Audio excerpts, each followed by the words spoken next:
Siya ay isang mahina na may walang kwentang kasanayan hanggang sa matuklasan niya ang isang nakatagong piitan, kung saan ang isang malakas na adventurer na nakulong sa loob ay nagpasya na sanayin siya upang maging pinakamalakas na adventurer. Si Noir Stadia ay anak ng isang pinakamababang ranggo na noble na walang pag-asa sa hinaharap, walang astag na magic skill at iisa lang ang kaibigan. Nagising siya para simulan ang kanyang buhay bilang librarian pagkatapos niyang magtapos ng middle school, dahil mas gugustuhin niyang kumita ng pera kaysa pasanin ang kanyang ama. Nagbihis siya at bumaba ng hagdan, at nakita niya ang kanyang ama na nakadapa. Ipinaalam sa kanya ng kanyang ama na ang kanyang posisyon bilang isang librarian ay ninakaw ng anak ng isang Viscount noble. Tulad ng karamihan sa mga aristokratikong lipunan, ang bawat noble ay may ranggo kung saan ang paggalang ay ayon sa kanilang posisyon, ngunit sa kasamaang palad, isa lang silang Baron Noble, isang titulo na nasa ilalim ng pyramid, na ginagawang posible para sa sino mang mas mataas ang ranggo na madaig sila sa lipunan. Ang balitang ito ay nagpa-depress kay Noir, at pinatayo niya ang kanyang ama habang casual na sinasabi ang mga masasakit na salita, na tinatawag siyang isang walang kwentang ama. Narinig ito ng kanyang ama, ngunit dahil hindi malayo ang kanyang anak, ipinagpatuloy lamang ng matanda ang kanyang pagtatangka na patahimikan siya. Pagkatapos ay tinanong ni Noir ang kanyang ama kung ano ang kanyang gagawin, at biglang dumating ang kapatid na babae niya na si Alicia na may magandang hitsura, na nagsasabi na hahabulin niya ang nagkuha ng kanyang posisyon para sa kanyang pinakamamahal na kapatid. Gayunpaman, sinabi nila sa kanya na hindi niya dapat galitin ang mga maharlika, dahil lalo lamang itong magpapalawless sa sitwasyon. Kaya iminungkahi na lang ni Alicia na kumuha si Noir ng entrance exam para sa Hero Academy. Gayunpaman, alam ni Noir na siya ay mahina, at marahil ay hindi angkop na maging isang kabalyero or adventurer, kahit na ito ay isang pagkakataon na iahon sila sa kanilang buhay. Nakumbinsi siya ni Alicia, kaya nagpasya siyang subukan ito, dahil sobrang kulit ng kanyang pinakamamahal na kapatid na babae.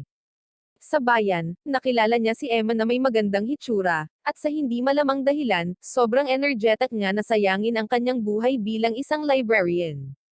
Sa kabila ng pagiging baron na mas mataas ang ranggo kaysa kay Noir, naging mangkaibigan sila noong bata pa sila mula nang magkasundo ang kanilang mga magulang. Nang magsalita siya tungkol sa kanilang bagong trabaho bilang mga librarian, ibinunyag ni Noir na pinalitan siya ng anak ng Viscount, at ito ang naging dahilan ng panlulumo ni Emma, na nagtanong sa kanya kung bakit mas mahirap niyang tinatanggap ang balita kaysa sa kanya. Pagkatapos ay ipinahayag ni Emma na mayroon siyang magandang balita tungkol sa kanyang kakayahan sa Great Sage. Ang kasanayang ito ay kakaiba na inihahalin tulad sa maalamat na bayani. Gayunpaman, hindi ito nagamit ni Noir dahil sa tuwing ginagamit niya ang kasanayan, natatamaan siya ng isang nakakamanhid na sakit ng ulo na parang piniprito ang kanyang mga cells sa utak. Pagkatapos ay isiniwalat ni Emma na habang nagbabasa ng isang sinaunang teksto, nalaman niya na ang Great Sage Marlin ay nagkakaroon din ng pananakit ng ulo, ngunit nakaya niya ito sa pamamagitan ng paglalamang sa kanyang mga asawa. Pagkatapos ay tinanong ni Emma kung gusto niyang subukan ito, ngunit pinaulit siya ni Noir sa kanyang sinabi, dahilan para mapahiya siya. Magpapakalalaki na sana si Noir, ngunit pinigilan siya nito at hiniling na magpalit sila ng lokasyon. Pagdating nila sa isang rooftop, nagpalalaki ulit si Noir at nilapitan si Emma. Pero na-love-struck si Noir at nakalimutan niya na sinusubukan niya ang kanyang kakayahan. Pinaalalahanan niya siya, kaya na-activate ni Noir ang kanyang kasanayan at tinanong ang Great Sage kung paano siya lalakas para makapasa sa mga pagsusulit sa akademya, kung saan siya ay tumugon sa pamamagitan ng pagtuturo sa kanya na tuklasin ang isang nakatagong piitan. Nang tanungin niya ang lokasyon, na isa pang tanong, tinamaan siya ng migraine, kaya naman humingi siya ng first aid kit kay Emma. Gamit ang mga tagubilin mula sa sage, hinanap niya ang nakatagong piitan at naalala ang spell upang mabuksan ang napakalaking pinto na humaharang sa kanyang dinadaanan. Pagkatapos ay sumigaw si Noir ng Open Sesame, na nag-activate ng pinto, na naging sanhi ng pag-ugoy nito sa pagbukas.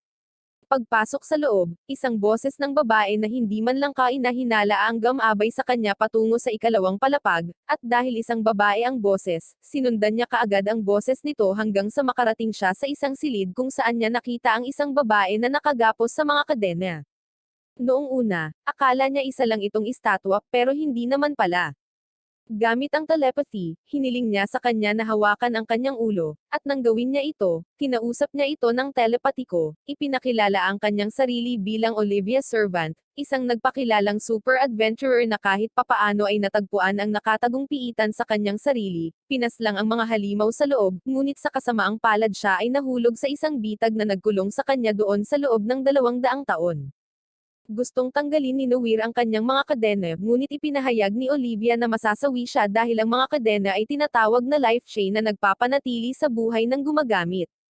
Nang tanungin ni Noir kung bakit siya tinawagan, sinabi ni Olivia na gusto niyang gumawa ng isang balak, ngunit si Noir ay hindi alam kung ano ang sasabihin. Ipinapalagay ni Olivia na siya ay isang makapangyarihang adventurer dahil nadiskubre niya ang piitan, ngunit ibinunyag ni Noir na ang kanyang kakayahan ang naghatid sa kanya sa piitan. Nang ihayag ni Noir na isa lang siyang mahinang lalaki, inalok niya ito na ibigay sa kanya ang kanyang mga kakayahan dahil wala siyang magawa dito. Nang hawakan ni Noir ang noo nito, agad na naipasa sa kanya ang kakayahan nito.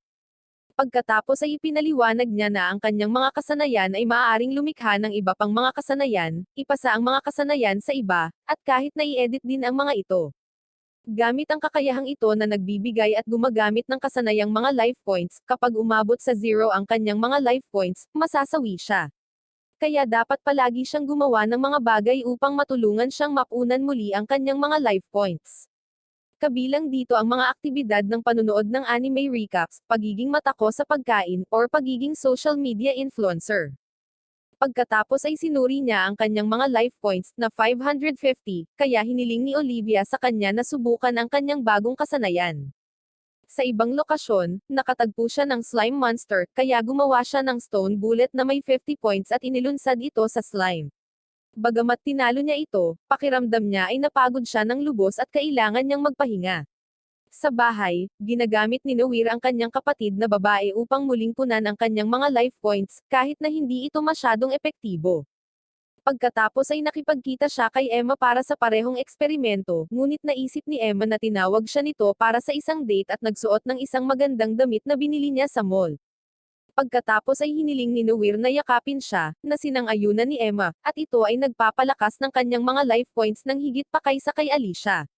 Naalala niya ang sinabi ni Olivia sa kanya na kailangan niyang makakuha ng 300 points kung gagawa siya ng kasanayang tinatawag na Desor ng Ice na magbibigay daan sa kanya na mag-scan ng impormasyon sa bawat buhay at walang buhay na bagay. Pagkatapos ay isinaaktibo niya ang kanyang Desor ng Ice na ginagamit niya upang suriin ang estado ni Emma. Kapag siya ay nagreklamo na ang kanyang mga balikat ay naninigas, ang sobrang masigasig na lalaki ay agad na ginamit ang kanyang kakayahan upang alisin ang paninigas nito, na ikinagulat naman ni Emma. Si Noir pagkatapos ay nagsasabi sa kanya na parang hindi pa sapat iyon, kaya inisip ni Noir kung ano ang gagawin, kaya hiniling niya sa kanya na imasahe pa ang kanyang likod para maalis ang mga lamig, na ginawa niya at nasayang ang kanyang mga life points. Sa araw ng entrance exam, inutusan sila ng examiner na bumuo ng isang pangkat ng 3 at mangolekta ng mga monster materials na gagamitin sa paggrado sa kanila. Dahil ito ay isang automatikong pagkabigo kung sila ay bumalik na walang dala, sinubukan ni Noir na lapitan ang ilang mga lalaki, ngunit pinag-usapan nila siya dahil siya ay isang mababang ranggo na lalaki. Sa sandaling iyon, nagpakita si Emma, na inihayag na huminto siya sa kanyang trabaho para lamang makasama siya. Nang makita si Emma, isa pang babae na nagngangalang Leonora ang nag-alok na sumama sa kanila, ngunit nang sinubukan ni Noir na magpakilala, sinabi ni Leonora sa kanya na walang saysay na alalahanin ang pangalan ng isang mahinang nilalang. Nang magsimula ang mga pagsusulit, iniwan sila ni Leonora upang bumili ng ilang mga materyales sa palengke, kaya sinabi ni Noir kay Emma na hintayin siya habang nangangaso siya ng ilang halimaw. Dahil isa siyang malas na lalaki, ang unang halimaw na nakatagpo niya sa piitan ay isang level 99 na Grim Reaper na maaaring wakasan siya sa isang strike. Sinubukan niyang iwasan ang lahat ng kanyang mga slash at gusto niyang i-negate ang kanyang mga pag-atake, ngunit ang mga life point na kailangan ay sobra-sobra. Kaya lumikha si Noir ng isang kasanayan na nagpabigat sa kanyang katawan. Ito ay nagtapos sa pag-drain kay Noir ng labis na life points na halos hindi siya makagalaw, ngunit pagkatapos ay nagpalakas siya ng lakas ng loob at dumolded sa Grim Reaper. Pagkatapos nito ay lumikha siya ng isang napakalaking stone bullet na inilunsad sa Grim Reaper, at siya ay nanalo sa laban. Nang oras na upang ihayag ang mga ranggo, naisip ni Noir na maaari silang mabaigo dahil sinabi ni Olivia na ang ulo ng Reaper ay walang bilang. Gayunpaman, nabigla ang lahat ng masira ng kanilang koponan ang record ng entrance exam salamat sa bungo ng Grim Reaper na natalo niya. Pagdating sa bahay, gumaan ang kalooban ng lahat, lalo na ang kanyang ama na natutuwa lang na hindi magiging walang silbi ang kanyang anak na katulad niya. Gayunpaman, ang susunod na problemang haharapin ay ang napakamahal na bayad sa pag-e-enroll. Kinabukasan habang nag-aalmusal, si Alicia ay yumakap sa kanyang kapatid, habang pinagmamasdan sila ng kanilang mga magulang na sumisigaw ihinto ang kanilang ginagawa. Pagkatapos ay nagpasya si Alicia na siya ang magiging bagong pinuno ng bahay salamat sa kanyang bagong tagumpay, at ito ay nagpasindak sa kanilang ama. Nang magsalita si Noir tungkol sa enrollment fee, sinabi ng kanilang ama na mayroon siyang naipon na pera. Gayunpaman, nang mabalitaan niyang 300,000 ito, ipinahayag niyang kakailanganin niya ng 1 taon para maibigay ang pera. Kaya't nagpasya na lang si Noir na dumiscard sa kanyang sarili, sa halip na umasa sa kanyang ama na wala nang ibang ginawa kundi kumain ng kangkong chips ni Josh Moika. Pagkatapos ay tumungo siya sa piitan upang makita si Olivia, na nagmungkahi na magbenta siya ng mga pambihirang item ng halimaw mula sa piitan. Ngunit ipinaliwanag ni Noir na ayaw niyang matuon ang pansin sa kanyang sarili, dahil nakiusap pa siya kay Leonora na kunin ang kredito para sa pagkatalo sa Grim Reaper. Nang walang ibang opsyon, itinuro niya siya sa Adventurers Guild para makipagsapalaran. Doon niya nakilala ang isang nakakatakot na lalaki na humaharang sa cute na receptionist, na nagngangalang Lolita at sinabi niya sa lalaki na umalis sa harap niya. Pagkatapos ng pagpapakilala, ipinaliwanag ni Lolita na ang Odin Guild ay may iba't ibang hanay ng mga adventurer, na nagsasagawa ng iba't ibang hanay ng mga trabaho. Ipinaliwanag niya ang sistema ng pagraranggo, pagkatapos ay naglabas siya ng isang form para sa kanya na punan. Nang mapansin ni Noir kailangan niyang isulat ang kanyang kakayahan, nag-alinlangan siya.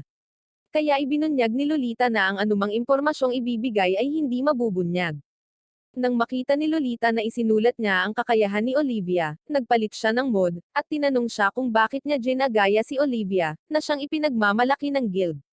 Ngunit si Noir ay tinukoy siya bilang master, na lalo lamang nagpagalit kay Lolita, dahil sa akala niya ay pinagluloko siya ng lalaking ito. Pagkatapos ay naglabas siya ng isang libro upang subukan kung nagsisinungaling siya, kaya tinanong ni Noir kung ano ang mangyayari kung siya ay naging mali. Nangako si Lolita na gagawin ang iuutos niya at hihingi siya ng tawad sa kanya. Inilagay niya ang kanyang mga kamay sa libro, na nagpapakita ng lahat ng kanyang mga kasanayan, na naging dahilan upang si Noir ay agad na humiling sa kanya ng isang utos, at ito ay nagtatapos sa pagpapalakas ng kanyang mga life points. Pagkatapos magparehistro, inihayag niya na siya ay desperado para sa ilang pera, kaya iminungkahi ni Lolita na siya ay manghuli ng ilang rainbow grasshopper. Bagamat ipinaliwanag niya na isa talaga itong D-rank quest, nagbago ulit si Lolita ng mod, na sinasabi sa kanya na maghahanda siya ng treat para sa kanya kung babalik itong buhay. Sa sandaling nasa lokasyon, naisip ni Noir ang tungkol kay Emma, ang kanyang human first aid, at nagpa siya na lumikha na lamang ng isang kasanayan upang ipawalang bisa ang epekto ng sakit sa ulo. Gayunpaman, nang mapagtanto niya na ito ay nagkakahalaga ng 300 points, siya ay nag-alinlangan noong una ngunit nauwi sa paglikha ng kasanayan. Pagkatapos nito, na-activate niya ang Great Sage na nagbigay daan sa kanya na madaling mahanap ang mga tipaklong. Habang kinukuha niya ang mga ito, nagpakita ang isang nilalang na lumalabas na si Emma at sinubukan siyang suntukin ngunit nauwi sa pagbagsak sa lupa. Pagkatapos ay tinanong siya ni Emma kung bakit siya naging isang adventurer nang hindi kumukonsulta sa kanya, na nagpapaliwanag sa kanya na maaaring ito ay masyadong mapanganib para sa kanya. Ngunit pinaalalahanan niya ito ng kanilang pangako na laging magkasama. Si Emma pagkatapos ay nagboluntaryo upang ipagpatuloy ang pag-alis ng kanyang sakit sa ulo. Gayunpaman, sinabi niya sa kanya na inayos na niya iyon sa pamamagitan ng paglikha ng isang kasanayan, pero pwede pera naman niya itong gamutin kahit anong mangyari. Ibinunyag din ni Noir na medyo sumakit pa rin ang ulo niya, na nagpasigla kay Emma. Bumalik sa guild, binigyan siya ni Lolita ng 200,000, na siyang pinakamaraming pera na nakita niya sa kanyang buhay. Sinubukan ni Lolita na magpalibre ng isang mamahaling bag, ngunit naruroon si Emma para pigilan siya at sinabing magtrabaho din para makabili ng gusto niya. Hindi nagpahuli si Lolita, at nauwi sila sa pagkuha ng mga atensyon. Kaya't nagpa siya si Nawir na ililibre niya sila ng mga mamahaling gamit na nagpatahimik sa kanila. Hindi nagtagal ay nagtungo sila sa kinalalagyan ng kanilang susunod na quest kung saan sila ay bigla na lang inatake ng mga goblins na kapareho ng level ni Emma. Habang inilalabas ni Emma ang kanyang talent, si Nawir ay gumagamit ng isang stone bullet upang ilunsad ang mga ito sa goblin bago ito hinati sa dalawa. Ngunit pagkatapos ay ang isa pang goblin ay natalo ng isang malaking unicorn rabbit. Mabilis na ginamit ni Nawir ang Desor ng Ice para pagmasdan ang level nito, kaya nakiusap siya kay Emma na tumalikod.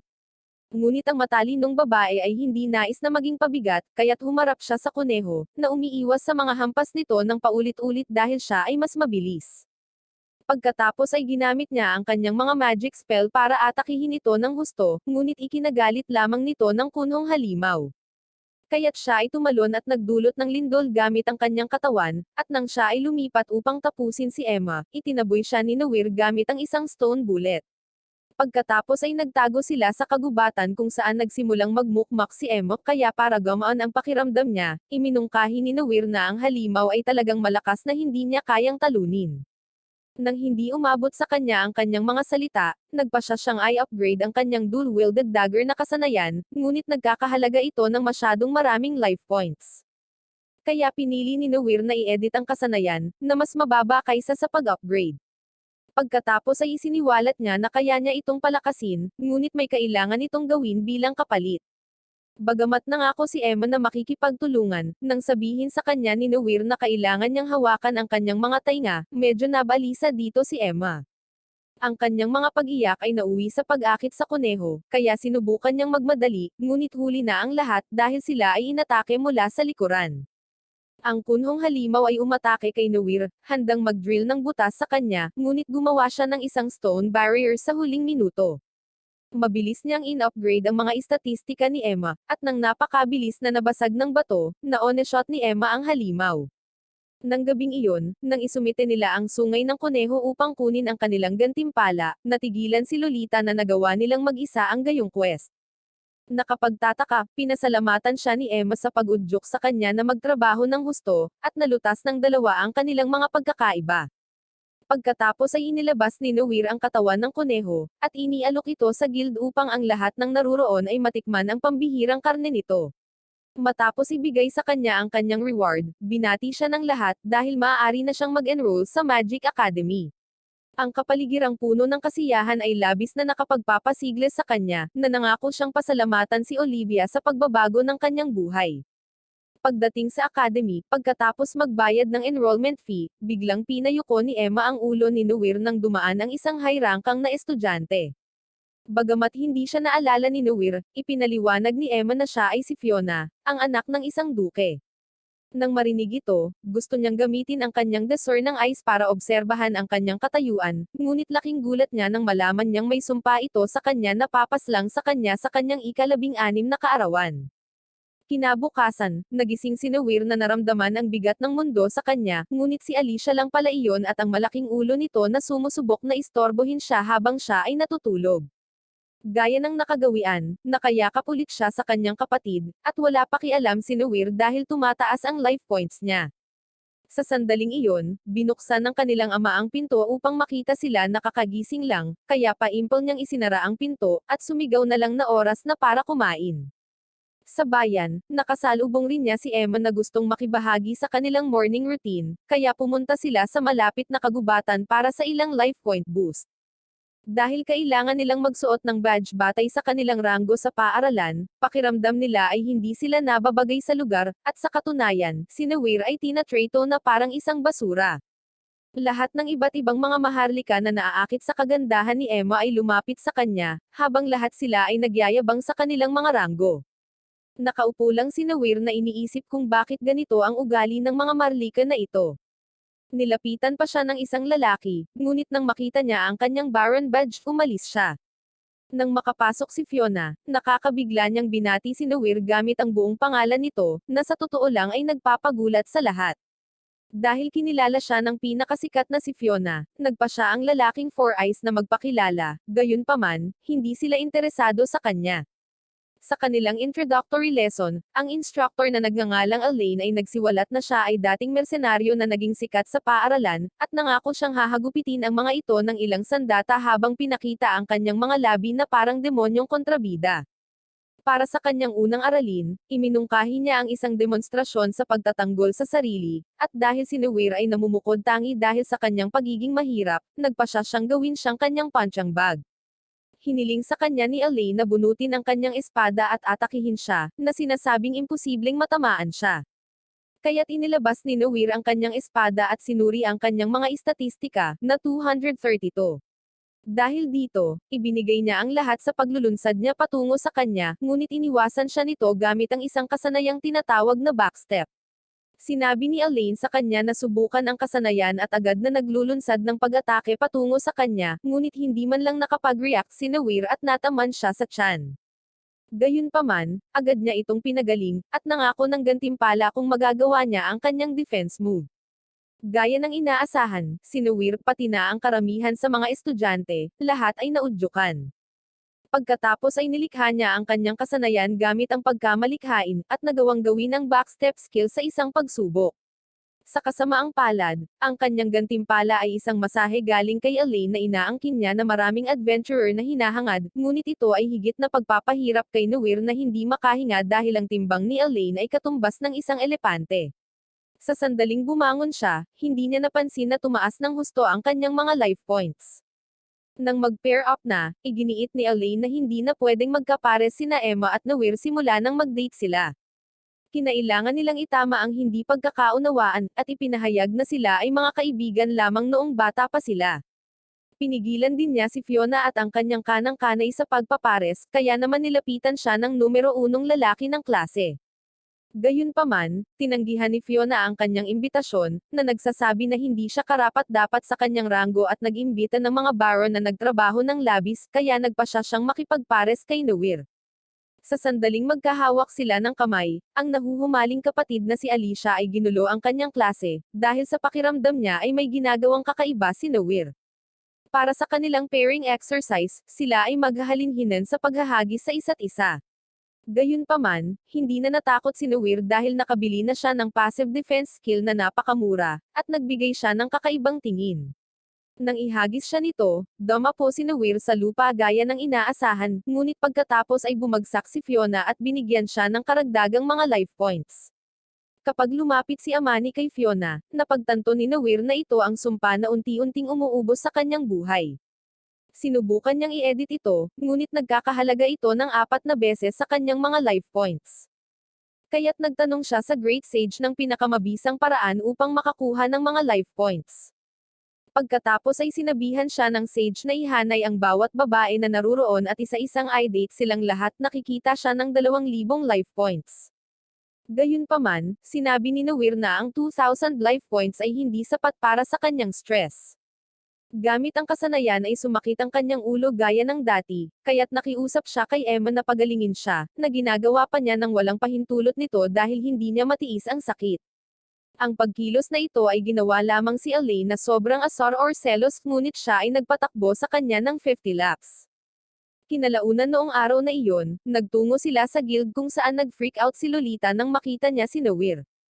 Sa sandaling tumakbo siya sa loob, isiniwalat ng isa pang receptionist na umalis siya upang ayusin ang kanyang make-up. Matapos ipaliwanag ang kaso ni Fiona kay Lolita, isiniwalat niya na ang isa sa kanyang mga kaibigan na isang kleriko ay maaaring magsagawa ng exorcism na magpapaalis sa sumpa. Sinabi rin niya na ang kanyang kaibigan ay sobrang abala, at sa ilang kadahilanan ay hindi mahilig kumuha ng mga kaso na may kinalaman sa mga sumpa. Gayunpaman, kusang loob nila itong susubukan. Nang tanungin nila kung ano ang maaaring problema, sinabi ni Lolita na inilihim ito ng kanyang kaibigan.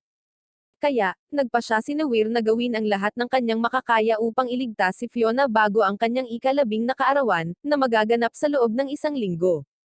Nang makarating si Lolita sa templo, talagang napakaraming tao ang naghihintay sa pila para gumaling, pati na rin ang ilang taong lumalabas na mukhang fresh na fresh. Sa loob ng templo, nakita niya ang isang pagod na lona na nagsisikap na magpahinga pagkatapos gumamit ng labis na enerhiya na nagpapagaling sa mga tao. Samantala, bumalik si Weir sa piitan upang bisitahin si Olivia na naglalagay ng saloobin dahil hindi siya madalas bumisita sa kanya. Nagreklamo si Olivia na nainis siya dahil sa kanya, kaya humingi ito ng tawad at ipinaliwanag ang isyu sa anak na babae ng duke, na siyang dahilan kung bakit siya naging abala. Nang marinig ni Olivia ang kanyang kwento, inangkin niya na ang sumpa ay maaaring ipinasa mula sa kanyang mga ninuno at nagkabisa lamang kapag ito ay dumating sa kanya. Upang ay ando ito, tinansya niya ang humigit kumulang 10,000 life points, na hindi niya posibleng makuha agad, kaya iminungkahi ni Olivia na umasa siya sa isang kleriko. Pagkatapos ay isiniwalat ni Weir na iyon ang kanyang mga plano bago magpatuloy sa pagtatanong kung ano ang hitsura ng isang kleriko, kung saan si Olivia ay tumugon na sila ay bahagyang mga elf at sila ay magsisilbing 10 times LP booster. Mabilis niyang inalis ang panunukso nito, ngunit hindi tumigil si Olivia at nagpatuloy sa pagpapaliwanag kung paano mas padadamihin ang kanyang life points na nagpabalisa ng lubos kay Weir. Pagbabalik sa pangunahing paksa ng pagtaas ng kanyang LP, iminumungkahi niya na lumikha siya ng isang ipinagbabawal na kasanayan na tinatawag na Lucky Lecture na agad niyang isinaaktibo nang hindi alam kung ano ang gagawin nito.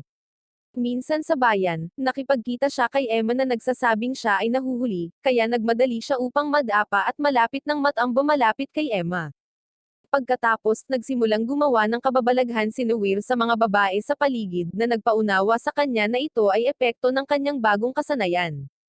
Mabilis niyang napagtanto na ang kasanayan ay maaaring maging isang abala, kaya ginamit niya ang kanyang editor skill upang pigilan ito para hindi mag-activate ang kasanayan sa mga seryosong sitwasyon na hindi inaasahan.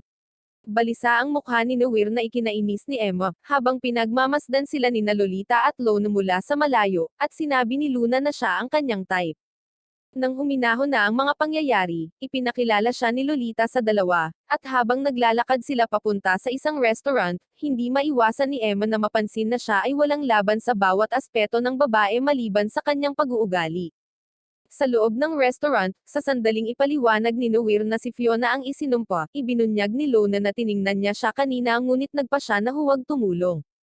Nang tanungin nila kung bakit, sinabi niya na hindi ito dahil sa kanyang mga kakayahan, ngunit hindi niya maalis ang 16-year curse ni Fiona. Pagkatapos ay tinanong niya kung paano ito nakakayanan ni Fiona, ngunit ipinaliwanag ni Weir na hindi siya tatagal ng 1 linggo dahil naging mas madalas ang kanyang panghihina. Nananatiling nalulungkot at nanlulumo, sinubukan ni Lolita na pasayahin si Lona sa pamamagitan ng pagsasabi na nagpapagaling siya ng daan-daang tao araw-araw, kaya hindi siya dapat makaramdam ng pananagutan sa isang tao lamang.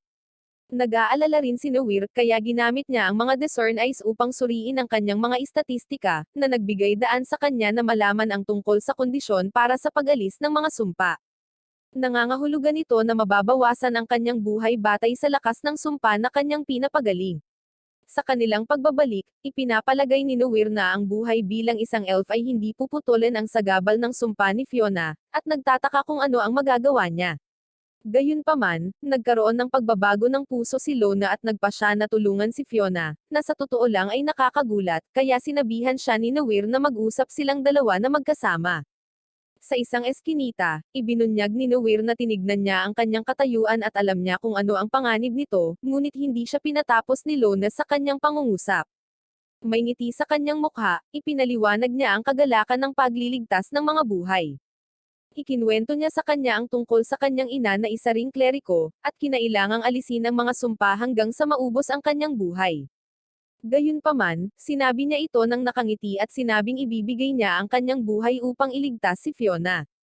Pagkatapos, napansin nila ang isang aksidente sa isang lugar ng trabaho, at pagdating nila doon, nakita nila ang isang bata na malubhang nasugatan. Kaya nakiusap si Lolita na pagalingin siya.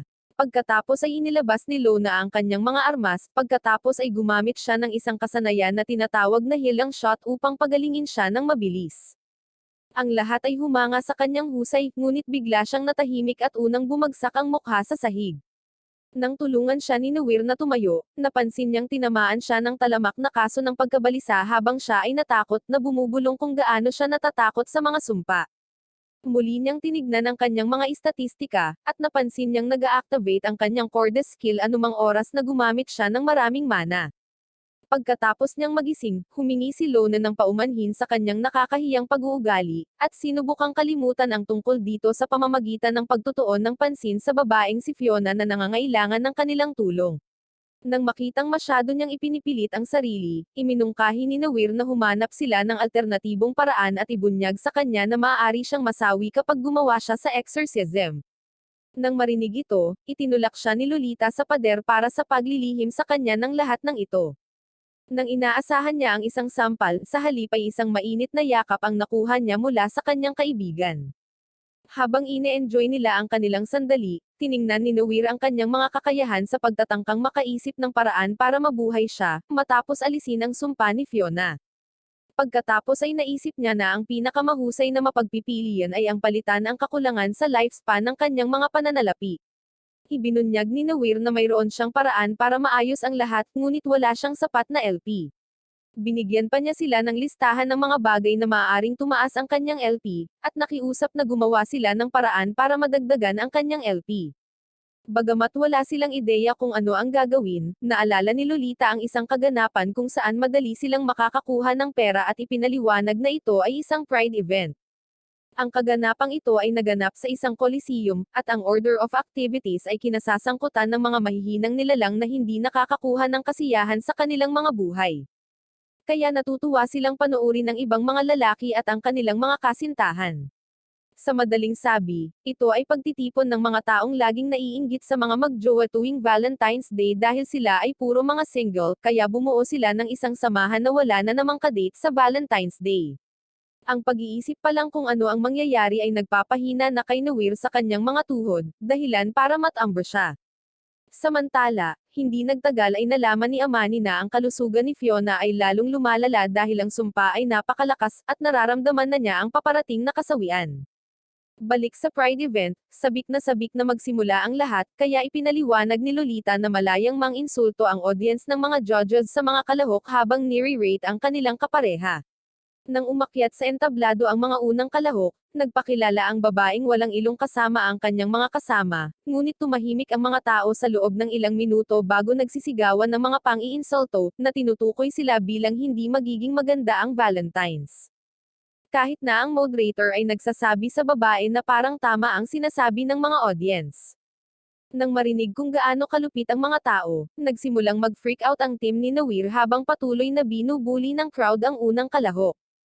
Sa sukat na 3,000, sila ay namarkahan ng 61, na nagpowan ng kanilang tiwala sa sarili. Sa wakas, gusto nang umuwi ni Emma, kaya sinabihan siya ni Lolita na umuwi na dahil hindi magugustuhan ng karamihan ang kanyang napakalaking noo.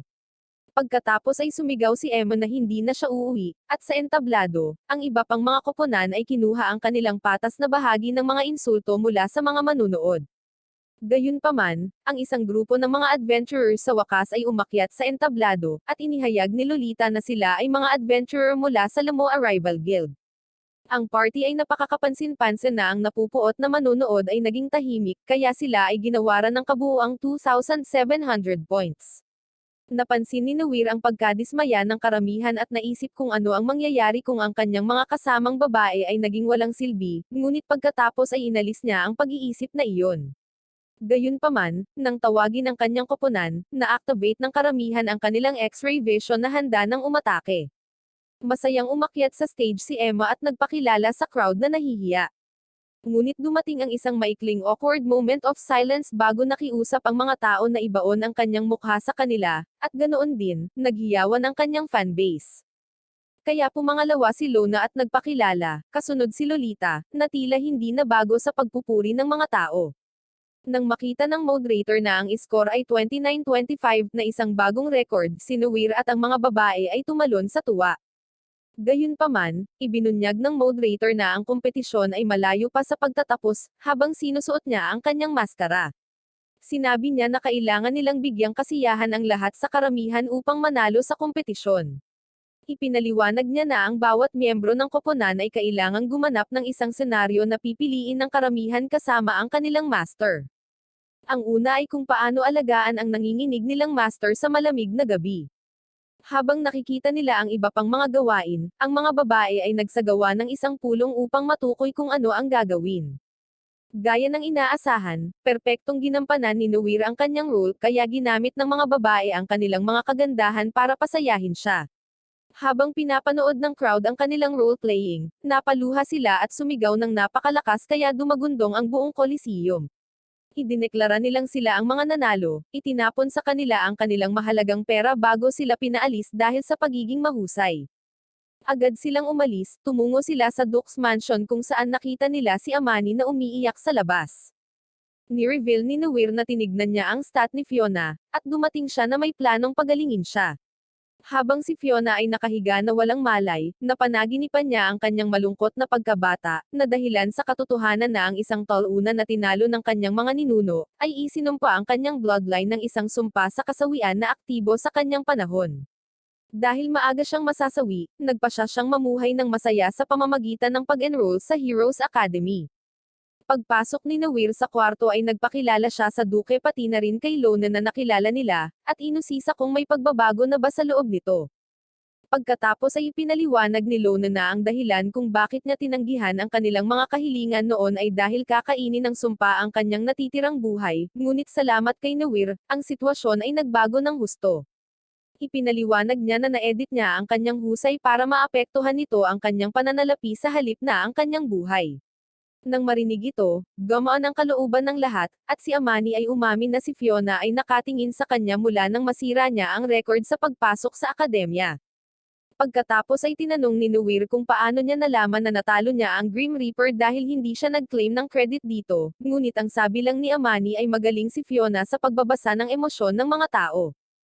Pagkatapos ay nagising si Fiona at tinanong kung bakit siya gagawa ng paraan upang tulungan siya, kaya sinabi ni Noir sa kanya na siya lamang ang noble na tumanggap sa kanya sa kabila ng kanyang mababang ranggo, kaya gusto niya itong pasalamatan. Pagkatapos ay sinimula ni Lona ang proseso sa pamamagitan ng pag-channel ng mana kay Fiona, na nagpakinang sa kanya, na naging dahilan upang ang masamang sumpa ay lumaban ng malakas. Bagamat sinubukan niyang lumaban, ginamit ni Lona ang lahat ng mayroon siya para pilitin ang sumpa at matagumpay na iwaksi ang sumpa. Pagkatapos ng maikling palabas, sobrang napagod si Lona dahil sa nilabas niyang madaming mana, habang ginamit ni Noir ang kanyang mga mata para kumpirmahin na nawala na ng tuluyan ang sumpa. Matapos niyang kumpirmahin, napaiyak ang lahat at nagpasalamat silang lahat kay Lona, na siya namang nagpasalamat sa pagbibigay sa kanya ng pangalawang pagkakataon para matupad ang kanyang layunin sa buhay. Pagkatapos ay hinawakan ni Fiona ang kamay ni Noir at nangakong babayaran niya ang kanyang utang sa kanya sa buong buhay niya, ngunit kahit papaano ay alam ng mga babae na ang ibig niyang sabihin ay isang dagdag na miyembro sa kanyang mga kasamang babae. Habang nakaupo sila sa labas, ibinunyag ni Lona na nahulog din ang loob niya kay Noir na ikinagalit ni Emma ngunit walang ideya si Noir na madami nang nagkakagusto sa kanya. Kinalaunan ng araw na iyon ay ikinwento niya ang lahat ng nangyari kay Olivia habang nagpapasalamat dito. Napansin tuloy ni Olivia na may parang amoy pambabae siya, kaya umamin si Noir na kasama niya ang mga babae kanina para iligtas si Fiona na ikinakunot ng noo niya, at humingi si Olivia ng paglalamang sa kanya. Inisip ni Noir na sumobra na siya, at inisip kung ano ang dapat niyang gawin sa sitwasyon na ito. Gayunpaman, naisip niya na maaaring magkaroon siya ng pagkakataon na maginoong lalaki gaya ng idol niyang si Dingdong Dantes, kaya lumakad siya pasulong para lamang ay lapit ang kanyang labi sa noo nito. Kinabukasan ay nakakuha sila ng isang kaban na puno ng mga barya mula sa Duke bilang pasasalamat sa pagligtas sa kanilang anak na babae. Kahit na pagkatapos hatiin ang pera, bawat isa sa kanila ay may 100 milyon para sa kanilang sarili. Nang ihayag ni Lona na i-renovate niya ang kanyang clinic, isinasaalang-alang ni Noir na bumili ng mga gold mula kay Boss Toyo, ngunit hinikayat siya ni Emma na magbukas ng tindahan kung saan siya makakapagbenta ng mga materyal na halimaw. Habang ipinaliwanag niya ang kahalagahan ng pag-i-invest, ito ay malinaw na siya ay nagpaplano na ng kasal sa kanyang isip, kaya si Lolita ay sumabat na din sa pag-angkin na siya ay maaaring gumawa ng matematika, at tulungan siya na subaybayan ang kanyang pananalapi hindi tulad ni Emma na ang tanging selling point ay ang kanyang sarili. Gaya ng inaasahan, gusto din siyang tulungan ni Lona, kaya nagsimulang mag-away ang tatlo na ginawang dahilan ni Noir bago tumakas. Sa bahay, ang kanyang tatay ay natulala sa malaking pera na iniuwi ni Noir. Nang tanungin nila kung ano ang gagawin niya sa pera, sinabi niyang pinag-iisipan pa niya ito. Kaya ang kanyang tatay ay nagboluntaryo na siya mismo ang hahawak ng pera. Gayunpaman, lumalabas na siya rin ay isang mahilig sa mga sabang, ngunit ipinagmalaki niya ang kanyang hindi kapani-paniwalang swerte. Kaya pinaalalahanan siya ng kanyang asawa na wala siyang sariling pera. Nagpa siya si Nawir na manatili sa pagbubukas ng isang tindahan na naging dahilan upang magmakaawa ang tatay niya na matanggap sa trabaho. Alam na ng lahat na hindi niya alam ang kahihiyan, gayunpaman, tatanggapin pera nila siya dahil siya ay ang kanilang ama. Nang maglaon sa araw na iyon, nagtungo si Nawir sa piitan upang kumuha ng mga materyales. Pagdating niya kay Olivia, hindi niya sinasagot ang mga tawag nito, na nagpaisip sa kanya na nasawi na siya. Kaya sinimulan niya itong hawakan hanggang sa hindi na mapigilan ni Olivia ang kanyang sarili. Nagreklamo siya na hindi siya madalas na pumupunta sa kanya, at nang tanungin niya kung ano ang kailangan niya, sinabi ni Nawir sa kanya na gusto niyang galugarin ang higit pa sa mga piitan, kaya iminumungkahi ni Olivia na gamitin niya ang malikhaing kasanayan upang makagawa ng dungeon elevator skill. Gamit ang kasanayang ito, maaari siyang agad na magpunta sa isang palapag na napuntahan na niya dati. Gayunpaman, maaari lamang niya itong gamitin ng isang beses bawat oras. Susunod, pinapagawa niya sa kanya ang isang nakakabulag na kasanayan kung sakaling gusto niyang tumakas mula sa isang malakas na halimaw. Sinubukan talaga ito ni Nawir sa kanyang sarili at halos mabulag ang kanyang mga mata, na hindi makita ang kumikinang na bahagi sa mga kadena ni Olivia. Minsan sa ikalimang palapag, napansin ni Nawir ang dalawang halimaw na nasawi na at iniisip kung naglaban sila. Maya-maya lang, may nagpakita na itim na leon sa likod niya. Ginamit niya ang kanyang dasor ng ice para suriin ito, ngunit hindi makakuha ng anumang impormasyon tungkol sa status nito. Habang papalapit ang leon, mabilis niyang inactivate ang nakakasilaw na ilaw at gumawa ng portal sa pagtatangkang makatakas. Gayunpaman, sinabihan siya ng leon na huminto, nangako na hindi siya sasaktan dahil maganda ang mukha niya. Gayunpaman, natarante si Nawir habang nagtataka kung bakit nagtatanim ng sampagita ang leon sa kanyang ulo. Matapos kilalanin ang kanyang lakas, inalok siyang leon na dalhin siya sa ika-6 na palapag, at bilang kapalit, tutulungan niya itong hanapin ang isang tao. Natapos si Nawir sa pagtanggap ng libreng sakay, kaya tumakbo ang leon sa pinakamabilis na bilis habang madaling natalo ang ilang halimaw. Pagkatapos ay ipinakilala niya ang kanyang sarili bilang tigrel, na malinaw na hindi pinag-isipan. Kaya ipinaliwanag niya na ang kaibigan niyang lalaki ang nagbigay sa kanya ng pangalan na iyon. Pagkatapos ay ipinaliwanag niya kung paano siya at ang kanyang kaibigan ay nakarating sa piitan at madaling nakarating sa ika-5 palapag, ngunit gusto ng kaibigan niya na subukan ang lakas ng kanyang kakayahan sa pamamagitan ng pagtuklas sa ika-6 na palapag ng mag-isa. Nais niyang alisin ang mga bitag gamit ang kanyang mga kasanayan upang gawin itong ligtas para kay Tigrel. Gayunpaman, natapos niya ang paghihintay sa kanyang kaibigan sa loob ng 350 taon, na ikinagulat ni Nawir. Ngunit naalala ni Nawir na ang pagkapasensyoso ay talagang ang pangunahing katangian ng mga tigre. Ibinunyag ni Tigrel na ang kanyang kaibigan na si Ashton ay isang elf, kaya posibleng nabubuhay pa siya dahil ang piitan ay kilala sa pagpapanatiling buhay ng mga tao. Si Nawir ay nakarating din sa ika-6 na palapag na mag-isa, ngunit hindi siya makakita dahil sa lahat ng dako ay itim, kaya lumikha siya ng isang kasanayan sa night vision. Maya-maya ay napansin niyang may papalapit sa kanya at napagtanto niyang isa itong nakakatakot na halimaw, kaya naman nagpanik siya. Sinuri ni Nawir ang mga istatistika nito, at nakitang ito ay isang level 110 na zombie, at napakarami nila. Bilang karagdagan, maaari nilang hatiin ang kanilang mga bahagi ng katawan sa 6 at habulin siya, na naging mas kakaiba sa kanila. Nagawang malampasan sila ni Nawir sa pagtakbo sa isang pinto, at nang dumaan siya sa pangalawang pinto, nakakita pa rin siya ng zombie.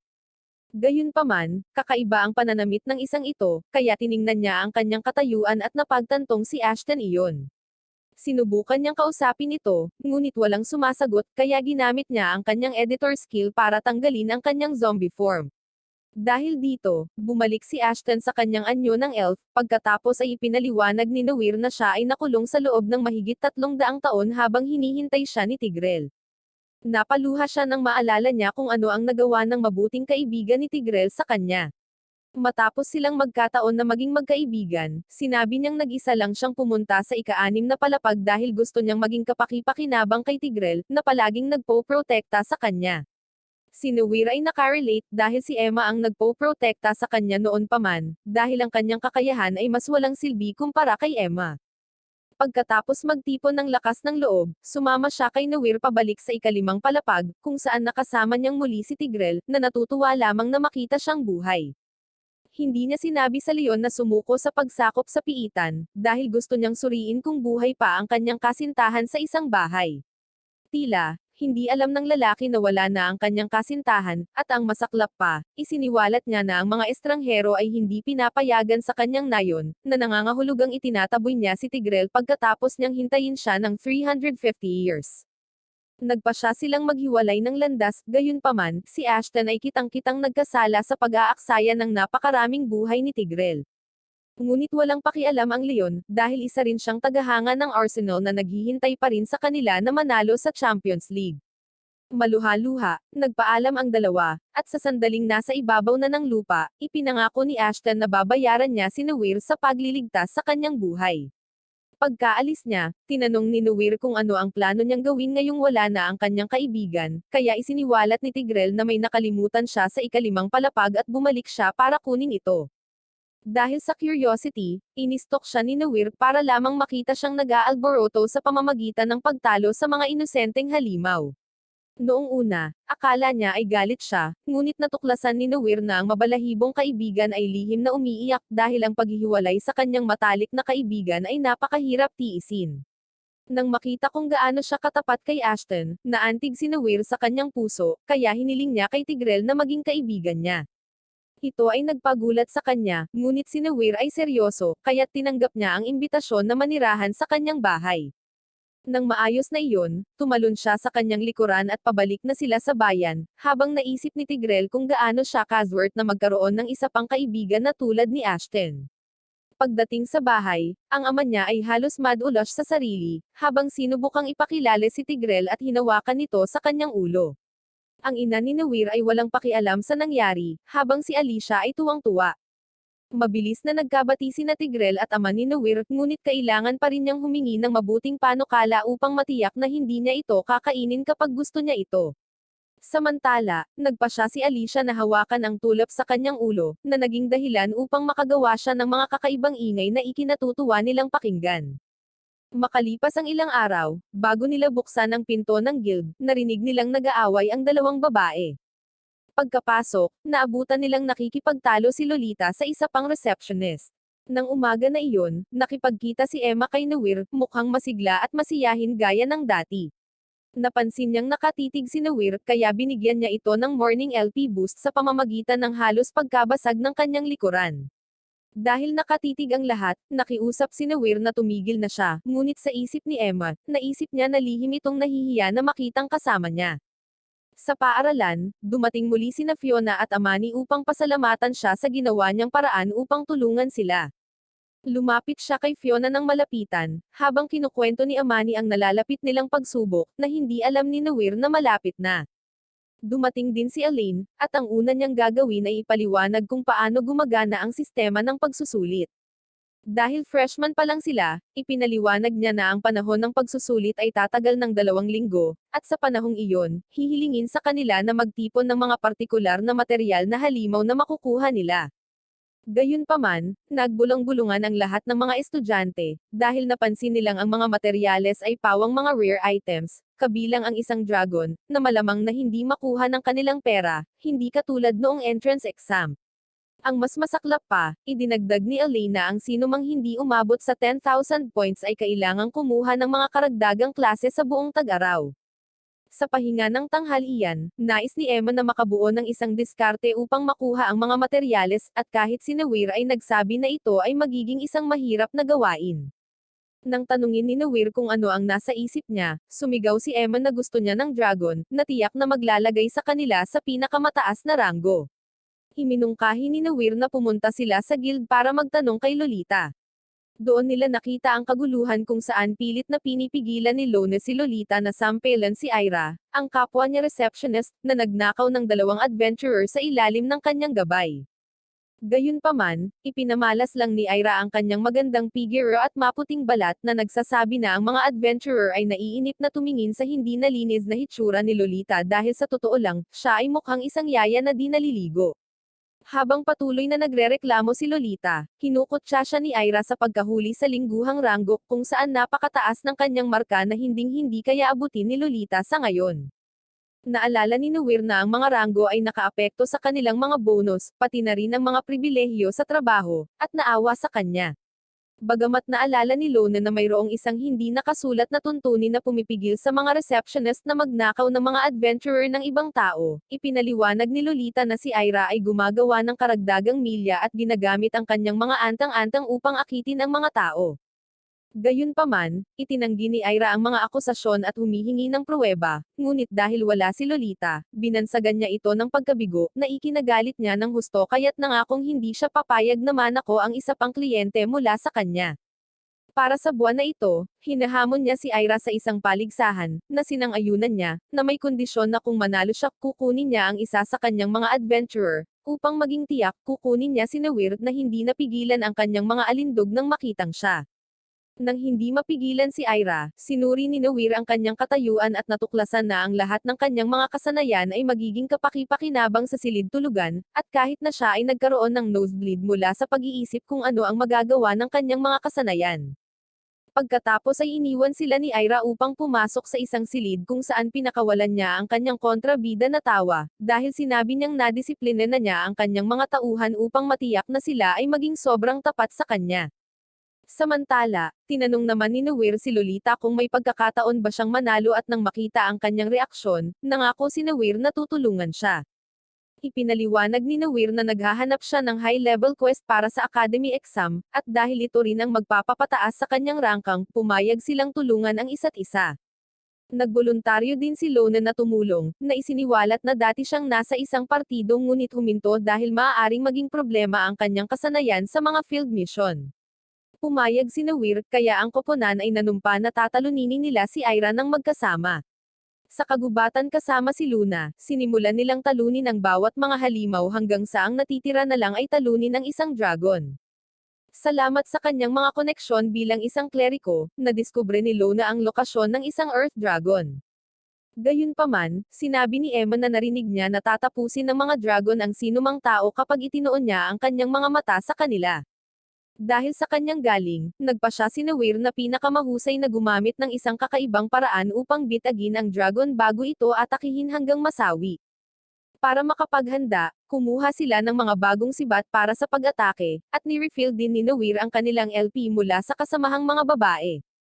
Ito ay nagbigay daan sa kanya upang bigyan sila ng mga kasanayan, at kaya sila ay handa na manghuli ng dragon. Pagkatapos ay isinakay sila ni Tigrel papunta sa bundok kung saan nakatira ang dragon, at pagdating doon, iniwan nila si Tigrel sa pasukan habang sila ay nag-iisa. Pagkatapos ay tinanong ni Nawir ang dakilang sage para sa lokasyon ng dragon. Kaya, inutusan siyang magtungo sa hilaga. Matapos gamitin ang skill ay sumakit ang ulo niya kaya niyakap siya ni Emma na ikinakunot ng noo ni Luna. Pero kahit na nagpaliwanag sila, hindi niya pinaniwalaan ang sakit ng ulo nilang kwento.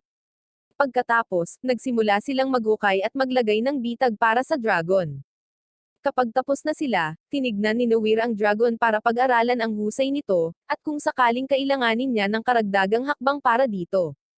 Gayunpaman, ang anumang pag-edit ay nagkakahalaga ng labis na LP sa kanya, kaya kumuha siya ng isang bato at ibinato ito sa dragon, na nagising at napansin siya kaagad.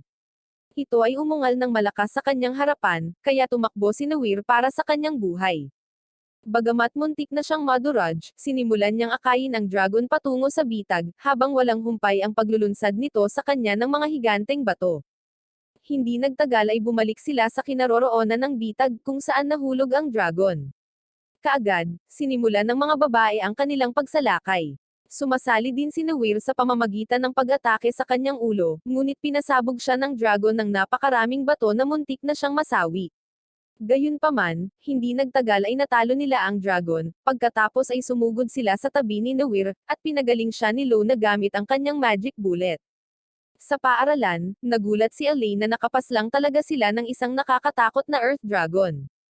Tungkol naman sa natitirang kayamanan, dinala nila ito sa guild na nagdulot ng malaking eksena. Dahil sa kanyang kontribusyon, tumaas ang rangkang ni Lolita, dahilan para tumalon sila sa tuwa.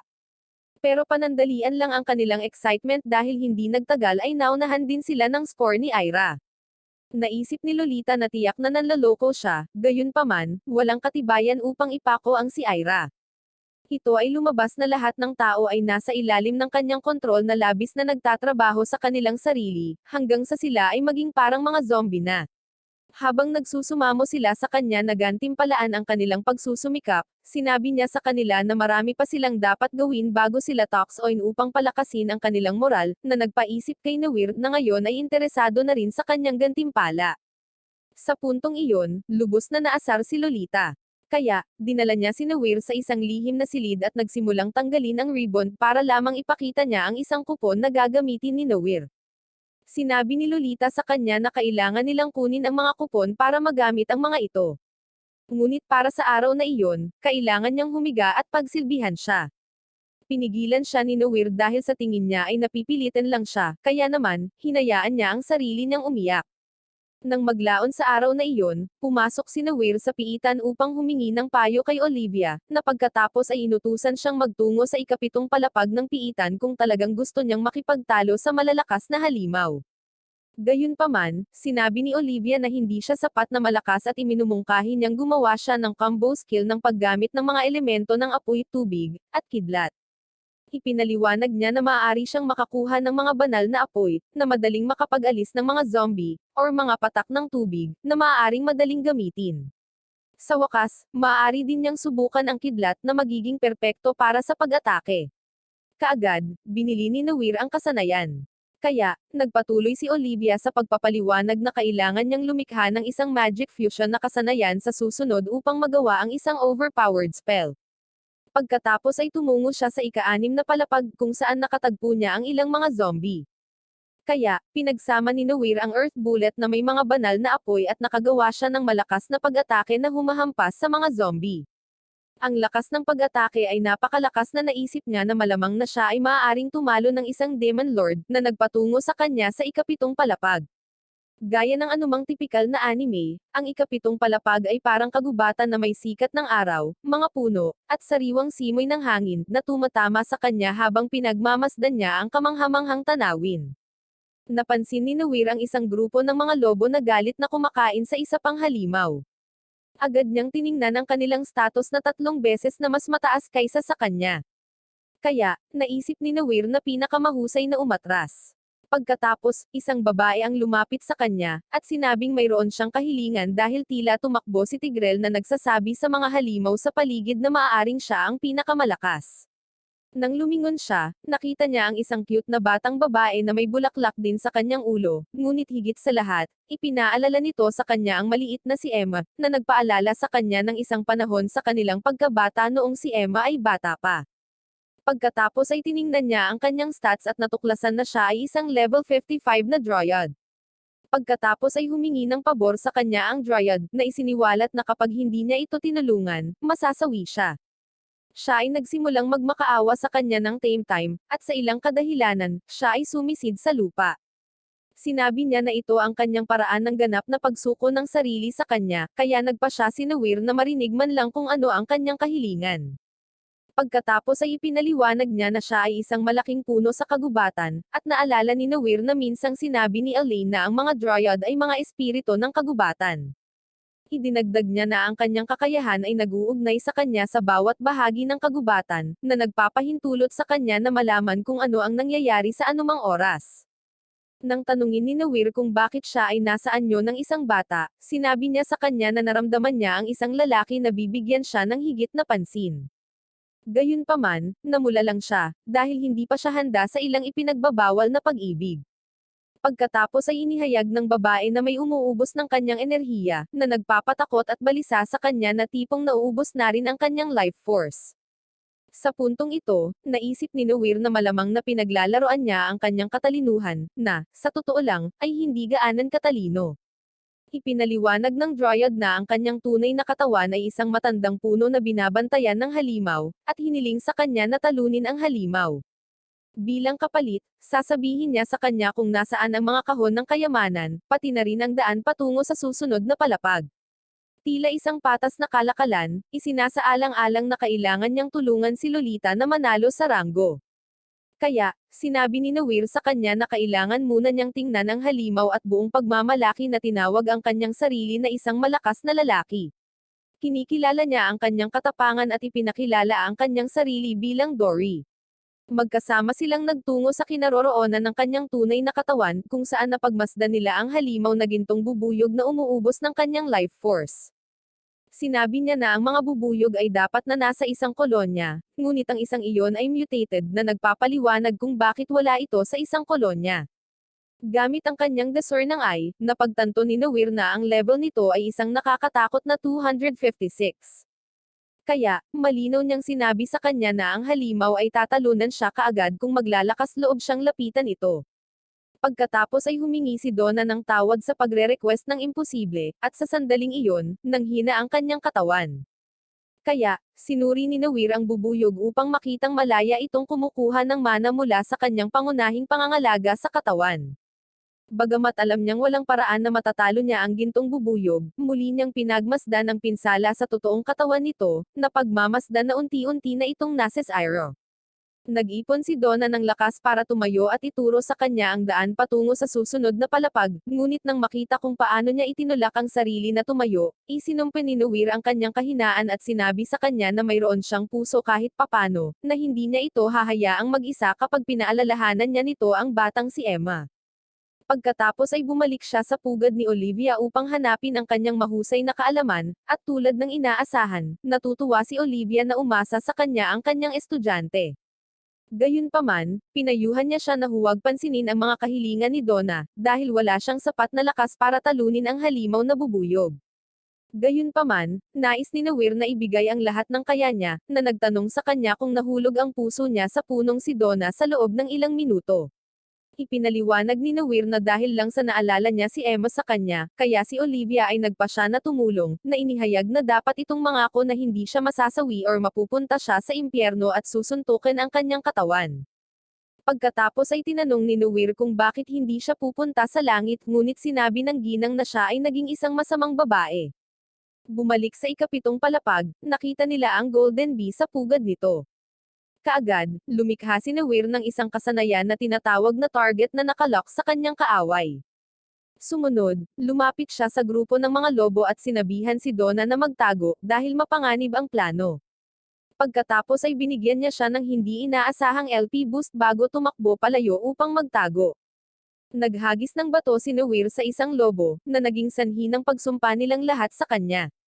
Habang siya ay tumakbo palayo sa pag-aakalang hindi na nila siya maaabutan, gayunpaman, sila ay mas mabilis kaysa sa inaasahan at hindi nagtagal ay naabutan siya, halos matamaan ng pag-atake mula likuran. Nang siya ay natamba pinalibutan nila siya, handa na siyang atakihin, ngunit pagkatapos ay ginamit ni Nawir ang nakakabulag na kasanayan sa liwanag upang makatakas. Sa kanyang pagtakbo, nakita niya ang gintong bubuyog na kumukuha pera ng life force ni Donna. Nasa sahig si Donna na nawalan ng malay. Kaya, sa galit, inatake niya ang bubuyog gamit ang kanyang espada, ngunit pinigilan niya ang hampas. Inatake niya ito ng kidlat, gayunpaman, ito ay masyadong mabilis. Hindi nagtagal, naabutan siya ng mga lobo, sabik na atakihin na siya.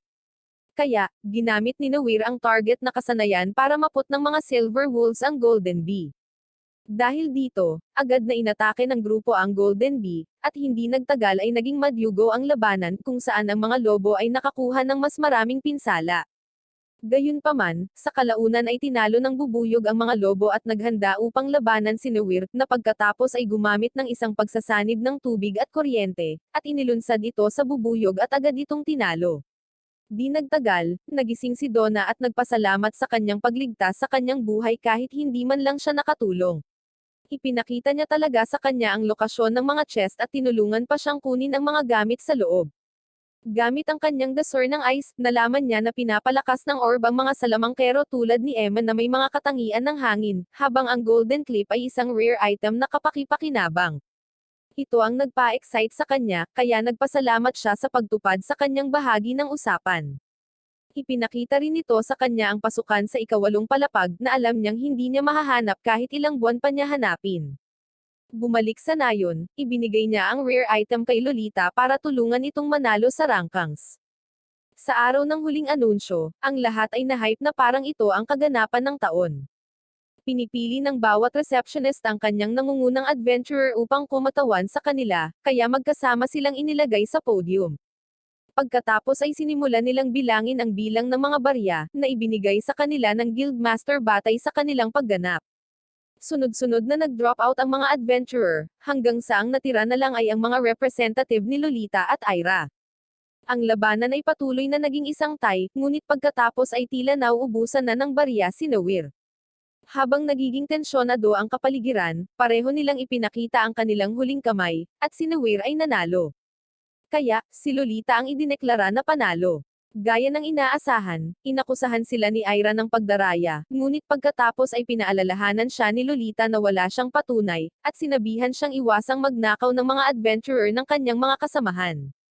Habang siya ay nalulunod sa kabiguan, si Nawir, na humahanga pa rin sa kanya, ay comfort siya. Kaya, ginamit niya ang pagkakataong maglagay ng isang tala na may address ng kanyang bahay sa kanyang kamay. Napansin ito ni Lolita at hinabol siya gamit ang isang spiky club. Kinabukasan, binigay niya kay Emma ang wind orb kaya naman agad itong kinain ni Emma. Dahil dito, lumiwanag ng husto ang kanyang katawan, dahil napagmasdan ni Nawir na nakakuha siya ng dalawang bagong kasanayan, na ang isa ay ginawa siyang flash. Sinubukan niya ang unang skill na tinatawag na Run Like the Wind, pagkatapos ay sinubukan niya ang wind attack skill, na napakalakas din. Bagamat nagpasalamat si Emma sa regalo, tumingin siya sa ibaba, na nagpatanong sa kanya kung sumasakit na naman ba ang likod niya. Ngunit sinabi niya na hindi at hiniling sa kanya na samahan siya sa isang party. Naalala ni Nawir na isa itong party para sa mga maharlika, ngunit ipinaliwanag ni Emma na pinapasayaw siya at gusto niyang gawin ang mga parangal. Noong una, nagdadalawang isip si Nawir sa hindi malamang dahilan, ngunit nang sabihin ito sa kanya na kailangan niyang maghanap ng ibang lalaki, at ubiling pumayag itong samahan siya. Ang kanyang hindi masigasig na saloobin ay nagpagalit lamang sa kanya, at sinabi ni Emma na hindi siya binibigyang pansin nito at malamang na hindi mapapansin kung mahuhulog siya sa ibang lalaki or banihag. Sa bahay, nakita niya ang kanyang pamilya na sumisigaw ng malakas, at ang kanyang ama ay naglalabas ng kanyang galit sa isang inosenteng panyo. Nang tanungin ni Nawir kung ano ang nangyari, ibinunyag nila na wala silang nakitang tindahan para sa kanya dahil walang gustong magbenta or magrente ng espasyo para sa isang noble bottom feeder. Ipinaalala ni Nawir na sa kabila ng katotohanan na siya ay naging mas malakas, siya ay anak pa rin ng isang hamak na Baron Noble na hindi man lang itinuturing na mga maharlika. Upang pasayahin ang kanyang ama, sinabihan niya itong dahan-dahanin ang mga bagay-bagay, dahil hindi siya kailanman nagkaroon ng pananampalataya na matagumpay niyang makukuha ang isang lokasyon sa simula pa lang. Pagkatapos, tinanong niya ang kanyang ama kung mayroon siyang anumang damit para sa isang party, na inihayag na sasamahan niya si Emma sa isang gabing iyon. Kaya, ang ama ni Nawir ay nagdala ng isang suit na mukhang hindi pa nalalabhan, ngunit sinabi niyang ito ang pinakamahusay na mayroon siya. Nang makita niya ang estado ng kayamanan ng kanilang pamilya, na marahil ang tanging bagay na mamanahin niya, nagpasya siyang kumuha na lang ng bago. Sa party, mukha siyang si Daniel Padilla, at kahit ang mga magulang ni Emma ay napansin siya at nagpasalamat sa kanya sa pagbabantay kay Emma. Nang tanungin ni Nawir kung nasaan siya, sinabihan siya ng mga ito na maghintay ng kaunti, dahil nagbibihis pa siya. Pagkatapos ay bumulong ang ama kay Nawir, tinanong siya kung alam niya kung tungkol saan ang party. Mula sa kanyang tugon, alam niyang walang ideya si Nawir kung tungkol saan ang kaganapan. Maya-maya lang, dumating si Emma, mukhang si Catherine Bernardo naman na napakablumang, at gaya ng inaasahan, ang unang bagay na ginawa ni Nawir ay pansinin ang kanyang magandang kasuotan. Di nagtagal, ibinunyag ng host na nagngangalang Benjo, na ilang gabi na ang nakalipas, nagpadala sa kanya ng sulat ang Phantom Thief. Sa pagbanggit ng pangalan, nagbago ang mood ng lahat, at napansin ni Nawir na nababalisa si Emma. Sinabi sa kanila ni Benjo na pakalmeyan ang kanilang mga isip habang isiniwalat na, kahit na ang magnanakaw ay balak kunin ang kayamanan na tinawag na Jewel Siren, wala siyang pagkakataon na nakawin ito dahil kinuha niya ang pinakamahusay na mga adventurer mula sa isang guild upang protektahan ito. Isang tingin sa mga adventurer, at masasabi mong makapangyarihan ang mga ito, ngunit dahil sa pagiging mausisa ginamit ni Nawir ang kanyang mga mata sa babaeng adventurer, na 16 na taong gulang pa lamang ngunit may level na 148. Sa katiyakan na ang hiyas ay nasa ligtas na mga kamay, lahat masayang nag-move on maliban kay Emma, natakot pa rin. Nang tanungin ni Nawir kung pinagbantaan siya ng magnanakaw, mabilis niyang iniba ang paksa at nagpakita ng peking ngiti. Maya-maya, pinanood nila ang kanilang age group na humalili sa pagsasayaw sa stage. Isang pormadong lalaki na tinatawag na Mark ang dumating upang batiin si Emma, na medyo nagpapaselos kay Nawir. Pagkatapos ay hiniling niya sa kanya na ligawan siya muli, ngunit tinanggihan siya nito. Ito ang nagpalagay sa kanya na si Nawir ang kanyang bagong manliligaw. Kaya nang malaman niyang mula siya sa isang baron na pamilya, iminungkahi niya ang isang kompetisyon upang makita kung sino ang mas mahusay na sumayaw kasama si Emma. Madaling tinanggap ni Nawir ang hamon, na parang wala siya sa kanyang sarili, ngunit para kay Emma, gagawin niya ang lahat para sa kanya. Naunang umakyat si Mark sa entablado kasama si Emma, at nakakuha ng maraming palakpakan mula sa karamihan dahil ang kanyang pagganap ay tumutugma sa inaasahan ng Maharlika. Nung turn na ni Nawir, gumawa siya ng dancing skill bago umakyat sa stage. Gayunpaman, siya ay kinakabahan mula sa lahat ng mga tingin, kaya binigyan siya ni Emma ng ilang mga salita para pakalmayin siya. Sa sandaling nagsimula silang sumayaw, nagawa nila ito ng mahusay na ang lahat ay humanga sa kanilang pagganap na nagdulot ng malakas na palakpakan na naging dahilan upang siya ang malinaw na nagwagi.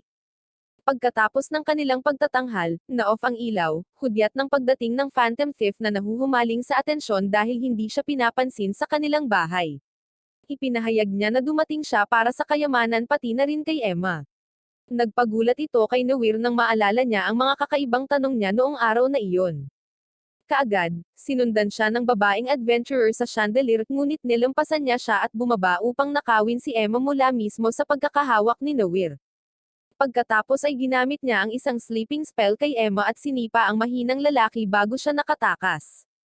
Ang nabalisa na si Benjo ay mabilis na nagtungo upang tingnan kung ang kanyang hiyas ay anden pa rin, ngunit sa huli ay isiniwalat ang lokasyon nito sa tunay na Phantom Thief na nakabalat kayo sa karamihan. Dahil matagumpay nilang kinuha ang kailangan nila, sumambulat sila sa bintana tulad ni Batman para makatakas. Nagpa siya ang mga adventurer na hatiin sa dalawang grupo para habulin ang mga nanghihimasok, kaya nakiusap si Nawir na samahan sila. Gayunpaman, sinabi niya sa kanya na hindi siya sapat na malakas para makipaglaban sa kanila dahil mahina siya. Ngunit nang tumutol ito, ipinakilala niya ang sarili bilang si Leslie at hiniling na huwag siyang pabagalin. Hindi nagtagal ay naabutan nila ang babaeng Phantom, kaya mabilis na tiningnan ni Nawir ang kanyang katayuan upang malaman kung anong hanay ng kasanayan ang nagdulot ng mas malaking problema sa kanila. Pagkatapos ay binalaan niya si Leslie na mag-ingat sa kanyang summon ng skill. At nang may pas ang lumabas sa bag, ang babae ay nagpatawag ng level 50 na Firebird. Para simulan ang pag-atake, naglunsad siya ng isang spell habang ang ibon ay nakatutok kay Nawir. Habang inaatake niya ito ng Fire Breath Flames, gumamit si Leslie ng 1 kilos ng Demon Fire upang ilihis ang apoy. Sa oras na ito, nilabas ng babaeng Phantom ang kanyang punyal at kumilos upang salakayin si Nawir, habang hinarap naman ni Leslie ang ibon. Gayunpaman, maaari nitong iwasan ang kanyang mga pag-atake sa himpapawid na mukhang mahirap para sa kanya. Gustong i-edit ni Nawir ang kanyang summon ng skill pero dahil nasayang ang LP niya sa pagsasayaw kanina, wala na siyang sapat na lakas. Pagkatapos ay sinubukan ni Nawir ang mahina niyang kidlat na madali niyang naiwasan. Bagamat inamin niyang mahina siya sa kidlat, alam niya ang saklaw ni Nawir kaya napaatras siya. Samantala, si Leslie ay pinausukan ng nakakainis na ibon, kaya para matulungan siya, gumawa si Nawir ng gravity skill na nagpabigat sa ibon. Pagkatapos ay naglunsad siya ng isang water spell na dinepensahan ni Phantom Lady, ngunit may halong kidlat ito na agad na nagpawasak sa kanyang sarili. Sinuntok ni Leslie ang ibong apoy at natalo ito, dahilan para sumuko ang Phantom Lady sa labanan. Mabilis na pinuntahan ni Nawir si Emma, ngunit hindi nagtagal ay napagtanto niyang nasa ilalim pa rin siya ng impluwensya ng sleeping magic na inilagay sa kanya. Parehong naglaan ng oras sina Nawir at Leslie para purihin ang husay ng isa't isa, at bagamat alam nilang mula sila sa magkaribal na guild, nagpa siya silang maging magkaibigan. Ilang sandali pa, dumating ang pinuno ni Leslie, na sinasabing nahuli na niya ang lalaking Phantom at nais na i-back up ang mga ito. Napansin ni Nawir ang isang bagay tungkol sa lalaki, kaya habang pinalakpakan niya ang mga ito para sa pagkatalo sa Phantom Lady, si Nawir ay gumamit ng dasher ng ice upang matuklasan na siya ay hinaharangan nito. Pagkatapos, inatake siya ng lalaki, pagkatapos ay gumamit siya ng gravity manipulation para madaling sugpuin ang dalawa. Pagkatapos ay kinuha niya si Emma para sa kanyang sarili, at nang humingi ng paliwanag si Leslie, tinanggal ni Nawir ang kanyang hikaw na nagpabalik sa kanya sa lalaking Phantom Thief. Iginiit niya na plano niyang gawing asawa si Emma dahil napakalakas niya, na kaya niyang kunin ang anumang gusto niya. Nang makitang wala na siya sa tamang katinoan, nalampasan ni Nawir ang gravity pool at tumayo. Pinataas ng Phantom Boy ang output ng gravity pool, gayunpaman, nalampasan niya ang epekto ng pagdurog sa kanyang katawan, at habang siya ay ginulo, nagising si Emma at pinalipad siya gamit ang isang atake, habang tinapos siya ni Nawir sa pamamagitan ng pagpapatumble sa kanya. Bumalik sa mansion, pinasalamatan ni Benjo si Nawir sa pagligtas sa araw at nangakong babayaran siya balang araw. Nagpasalamat din ang mga magulang ni Emma sa kanyang pagligtas sa kanilang anak na masaya na minsang pinakitunguhan ng tama si Nawir. Bilang pasasalamat sa pagtulong, tinulungan sila ni Benjo na makakuha ng rental space para sa kanilang mga rare monster items sa may diskwentong halaga, na nagpasaya sa mahirap na pamilya. Makalipas ang ilang araw sa paaralan, ibinalita ni Elaine na magkakaroon sila ng transfer student na si Leslie pala. Ipinakilala ni Leslie ang kanyang sarili bilang isang adventurer na agad na umaakit sa mga lalaki, na nagiging sanhi ng pagseselos sa ibang mga babae. Doon napagtanto ni Nawir na ito rin ang Leslie na nakasama niyang lumaban ilang araw na ang nakakaraan. Nang makitang kilala nila ang isa't isa, sinabihan siya ni Elaine na umupo sa tabi ni Nawir kaya ginawa niya ito, na nagpapasakit sa iba pang mataas na ranggo. Pagkatapos, inanunsyo ni Elaine na oras na para sa mga espesyal na aralin, na ikinakuryos ng baguhan na si Leslie. Pagkatapos ay tinanong niya ang mga lalaki kung tungkol saan ang espesyal na pagsasanay, kaya sumigaw sila na ang ibig sabihin nito ay isang training camp, na nangangahulugang isang bakasyon sa klase sa hot spring. Habang papunta sila sa hot spring, binalaan sila ni Elaine na maging alerto dahil baka may makasalubong silang mga halimaw sa paligid. Gayunpaman, si Emma ay medyo nasasabik dahil ito ay isang pagkakataon upang dalhin ang kanyang skincare routine sa susunod na antas. Nang makita ni Nawir ang kanyang pananabik, naisip ni Nawir na isang masamang ideya para sa kanya na lumahok sa training camp dahil sigurado siyang malalampasan ito. Samantala, inaasahan din ng mga lalaki ang paligan, na sa wakas ay makakakita sila ng kakaibang tanawin. Dahil dito, nagplano ang mga babae na dapat hindi sila makita, ngunit sinabi ni Emma na ayos lang kung makita siya ng mga lalaki. Pagkatapos ay ibinaling nila ang atensyon kay Nawir, umaasang pipigilan niya ang sinumang magtangkang tumingin, at nang makita ang kanilang mga mukha, si Nawir ay walang pagpipilian kundi ang tumahimik. Maya-maya pa ay nagkakagulo na ang lahat kaya pinaalalahanan sila ni Elaine na maging alerto. Ngunit sinabi sa kanya ng batang may matinik na buhok na sila ay mga piling tao na madaling talunin ang anumang halimaw. Kaya pinagsabihan siya ni Elaine ng mga masasamang bagay. Matapang niyang sinabi sa kanya na ang mga taong tulad niya, ay karaniwang ang mga karakter na pinapaslang ng may akda sa panahon ng mga arco ng protagonist na pag-unlad. Ngayong galit na siya, sumigaw siya sa kanila na kumuha ng pormasayon bago siya bumalik. Dahil ang mga lalaki ay mababagal, si Leslie ay nag-utos at nagsimulang magsabi ng mga tagubilin sa lahat, na kung saan ang mga lalaki ay naging maayos dahil ito ay isang bihirang pagkakataon para sa kanila na maligo sa hot spring. Habang papunta sila sa hot spring, pinatunayan ng matinik na buhok na hindi siya lubos na walang isip nang sabihin niya kay Nawir na huminto. Pagkatapos ay naghagis siya ng bato sa kanyang harapan na nag-activate ng pitfall trap. Nais ng Spiky Guy na purihin siya ng mga babae para sa pagiging kapaki-pakinabang, ngunit lahat sila ay humanga sa ilang magagandang bulaklak. Habang iniisip ni Nawir kung sino ang naglagay ng bitag, isang fairy ang nagpakita at ipinahayag na ang pitfall ay gawa ng ilang bandido. Sinabi rin niya na hindi siya isang masamang halimaw na medyo katakataka, ngunit ang Spiky Guy ay naniwala sa kanyang kwento.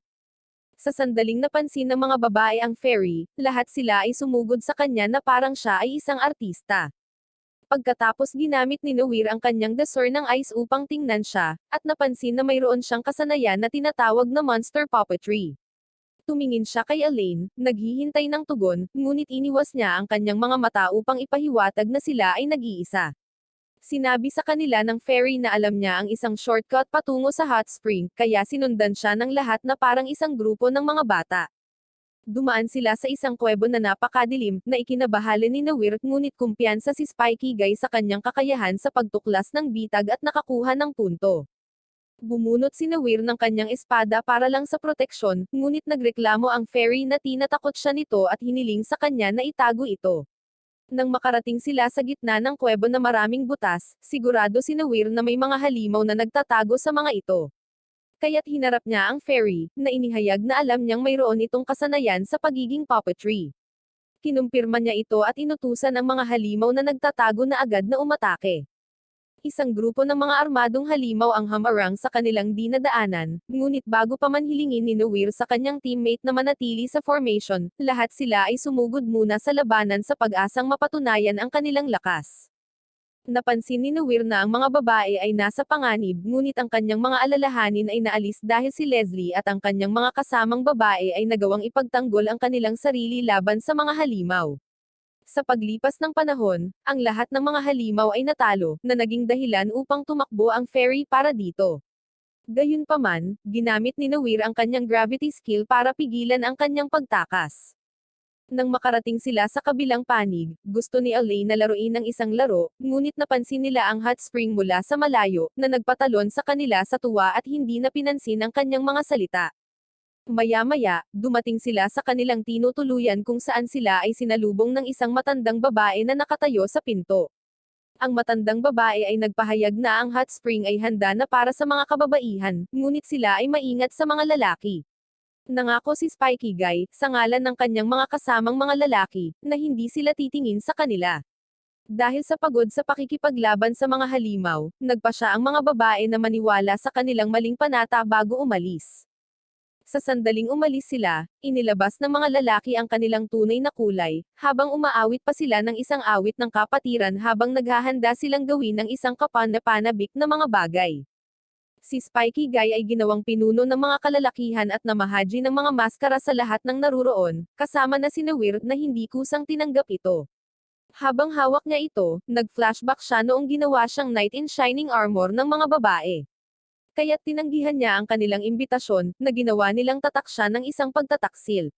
Kaya't sinimulan nila siyang habulin sa paligid ng mga tuluyan, hanggang sa pumunta siya sa direksyon ng paligan ng mga babae. Sa kabutihang palad, si Elaine ay nagbantay at nagsagawa ng isang earth spell na nagpahinto sa kanilang lahat sa kanilang landas. Puno ng nag-aalab na determinasyon, tumayo sila at ipinagpatuloy ang kanilang pagsulong patungo sa isang paraiso. Kaya't parehong sina Elaine at Nawir ay gumamit ng isang pag-atake sa lupa upang pigilan sila ng tuluyan sa pagkakataong ito. Ngayon ang pinuno nila na si Spikey Guy ang naiwan na nakatayo, handang ipaghiganti ang mga natalo niyang kasamahan. Nang magpalitan sila ni Elaine ng atake, itinulak niya ito sa likod ng sobrang lakas kaya iniligtas siya ni Nawir. Pagkatapos ay tinanong ni Elaine kung paano siya naging napakalakas na nagpahayag sa kanya na uminom siya ng maraming power buff potion. Pagkatapos nito, na-activate ang mga ito at nag-transform siya sa 100% na tag-uro. Tinawag siyang walang modo ni Elaine dahil ginawa niya ito para lang sa isang bagay, pero galit na galit siya sa sinabi nito. Kaya ipinaliwanag ni Tag-uro kaligayahan na dulot nito sa kanyang sarili. Sinubukan niyang kumbensihin si Nawir na sumama sa kanya upang matupad ang pangarap ng bawat lalaki, ngunit nagawa niyang pigilan ito at sinabing hinding-hindi niya ipagkakanulo ang kanyang mga kaibigan sa ganoong paraan. Nagdulot ito kay Tag-uro na umatake sa kanya ng direkta sa isang labanan ng paniniwala, kung saan pareho nilang sinubukang ipakita kung sino ang mas malakas. Gayunpaman, si Nawir ay nalulupig sa mga tuntunin ng malupit na puwersa, kaya nag-activate siya ng isang kasanayan na nagpapawalang bisa sa kanyang kalaban, na nagbigay daan sa kanya na pabagsakin siya sa lupa. Sa sandaling iyon, ang isa pang lalaki na nagpapanggap na napatumba ay nagsimulang tumakbo patungo sa hot spring. Sinubukan siyang habulin ni Nawir, ngunit napakabilis ng lalaking tinatawag na Kenji kaya iniwan siya sa alikabok. Nagpa siya siyang gawing mabagal ang kanyang mga istatistika, ngunit masyadong mahal ang paggamit ng LP. Gayunpaman, dahil ang kapakanan ni Emma at ibang babae ay nasa linya, itinaya niya ang kanyang buhay upang maisaaktibo ang kasanayan. Sa kabila ng pagbagal, nagawa ni Kenji na tumalon sa hot spring, na sinundan ni Nawir. Sa kamang palad, wala sa hot spring ang mga babae, dahil sinabi ni Elena sa kanila na huwag munang maligo. Dahil masyado gumamit ng LP si Noir, nawalan siya ng malay sa loob ng tubig. Nang magising siya, natagpuan niya ang kanyang sarili na nakapiring, at ipinahayag ni Elaine na pinahihintulutan nila siyang maligo kasama nila, bilang gantimpala sa pagpigil sa mga kalalakihan na abala sa pagpunas ng kanilang mga mata na nakulong sa kanilang silid. Nang sumunod na linggo, sa kanilang unang araw ng pagbubukas ng tindahan, si Lolita ay nag-iisang naglipat ng mabibigat na kasangkapan, na inihayag na siya ay malayong pinsan ni Taguro. Salamat sa pare-parehong pagsusumikap ni Noir, ang isang tindahan ay napuno ng mga bihirang bagay, na gumawa ng proyekto ni Lona na kailangan lang nila ng ilang linggo para dumojin. Binigyan ni Noir ang mga babae ng ilang pagkain upang tikman, na kanilang nagustuhan, hindi alam na ito ay ang bangkay ng mga slime mula sa piitan.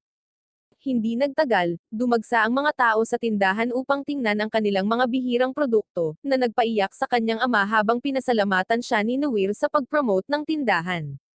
Sa puntong iyon, muli niyang pinasalamatan si Noir sa pagbabalik tanaw sa kanilang buhay at sinabi kung gaano siya ka-proud sa kanya.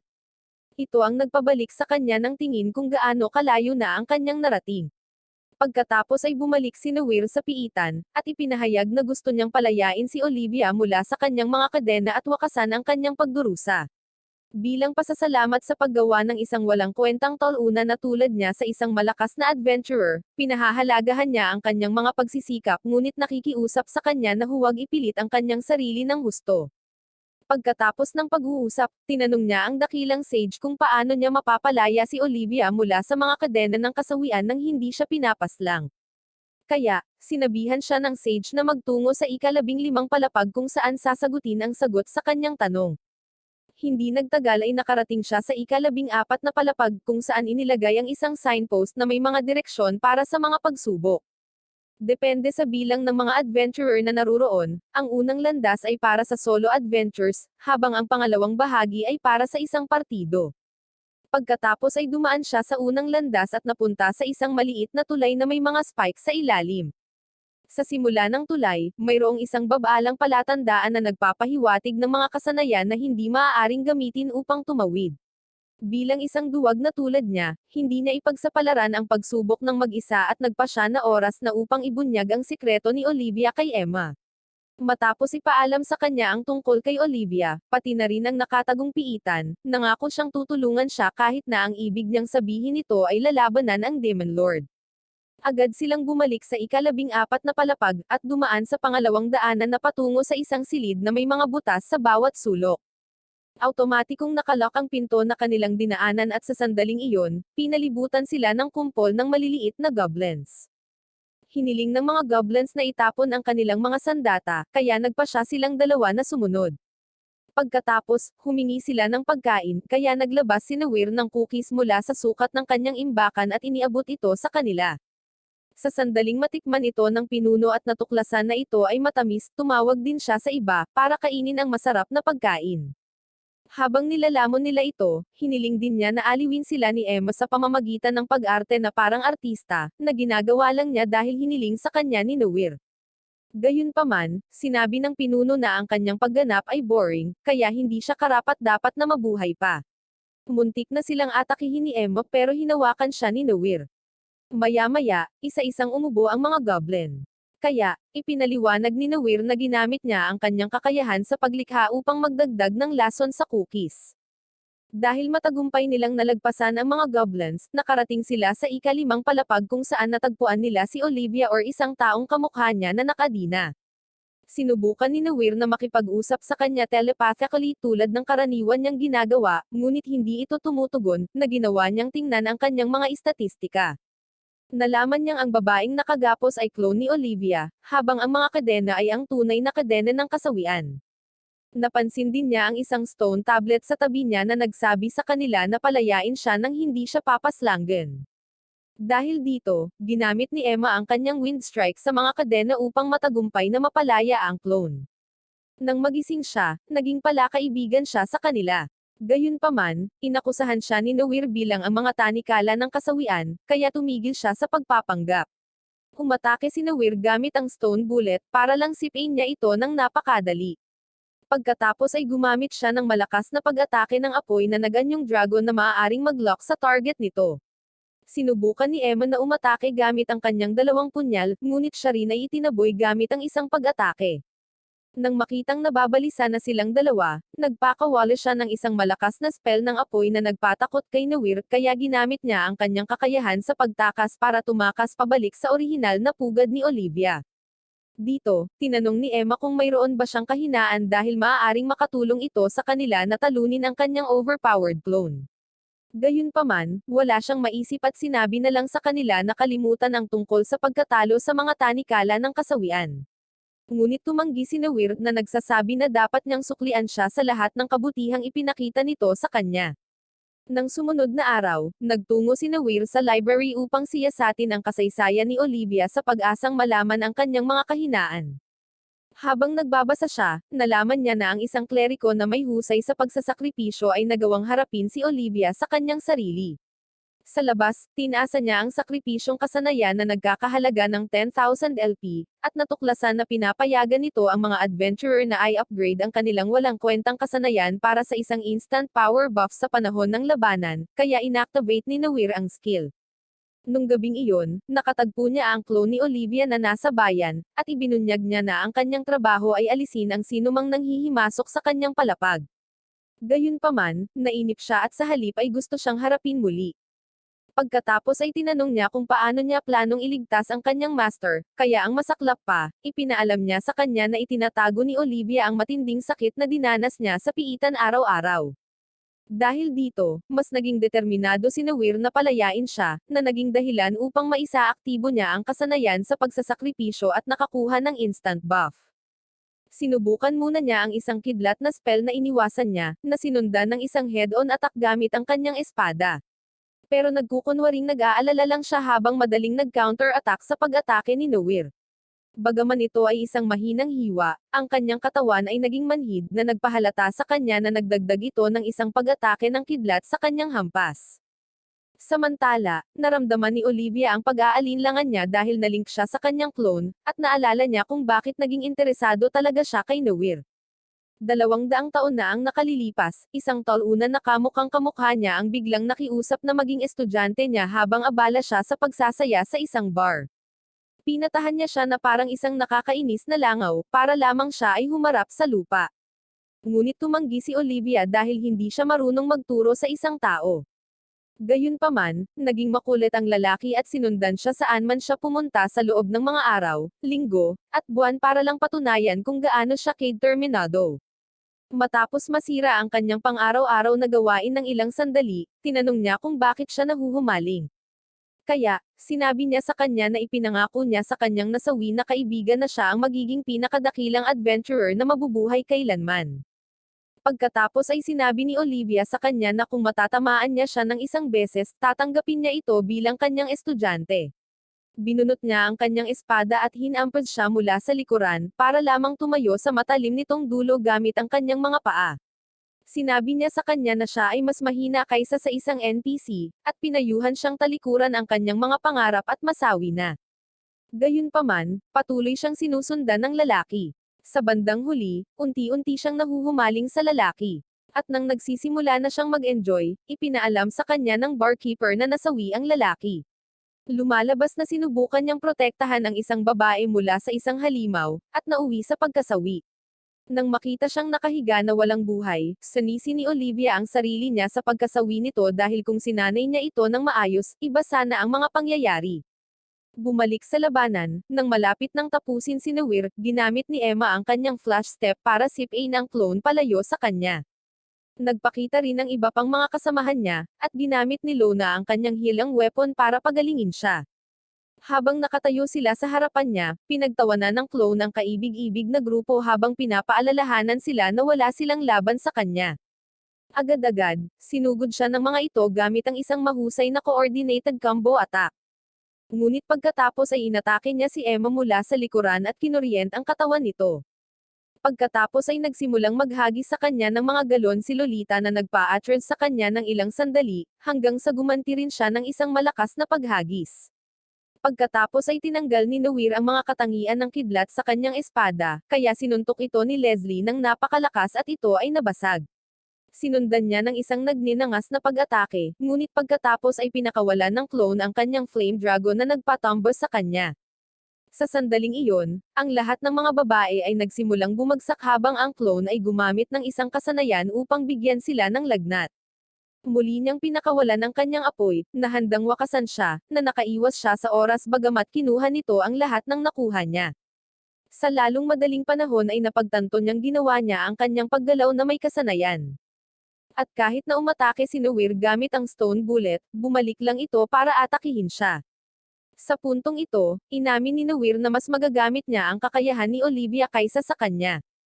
Sinabi niya sa kanya na sumuko, ngunit tumanggi siya at nagsimulang magsalita para magbigay ng isang hindi hinihinging backstory na hindi naman naging interesado ang clone, at nagtatapos ito sa katotohanan na dapat niyang ganap na iligtas si Olivia. Pagkatapos ay ipinagpalit ni Noir ang lahat ng kanyang mga kasanayan maliban sa pagiging malikhain at nakakuha ng isang malakas na buff na ginamit niya upang ilunsad ang isang pag-atake. At sa unang pagkakataon, nasundan niya ng tumpak ang mga galaw nito. Ngunit kahit atakihin niya ito, hindi maapektuhan ng kanyang espada ang balat nito, na nagbigay sa kanya ng pagkakataong paulit-ulit na atakihin ng mga mabibigat na pag-atake ang mukha nito hanggang sa maitaboy siya. Muli niyang pinakawalan ang apoy ng kanyang dragon, na nagpakislap sa kanyang buhay sa harap ng kanyang mga mata. Kaya, agresibo si Noir na sumugod gamit ang kapangyarihan ng kanyang espada at ginamit ang momentum para maka-score ng isang pag-atake na nagpapahina sa kanya, at naging alikabok ito. Ang kanyang tagumpay ay nangangahulugan na si Olivia ay malaya na. Kaya, pinuntahan niya siya sa isang malawak na bukid at binigyan siya ng yakap, habang natutuwa sa kanyang mga ginawa. Patuloy na lumago ang negosyo ni Noir salamat sa suporta ng kanyang pamilya, habang ginamit ng kanyang mga kasamang babae ang anumang pagkakataon na makukuha nila upang mapunan muli ang kanyang LP nang hindi siya nagmamakaawa.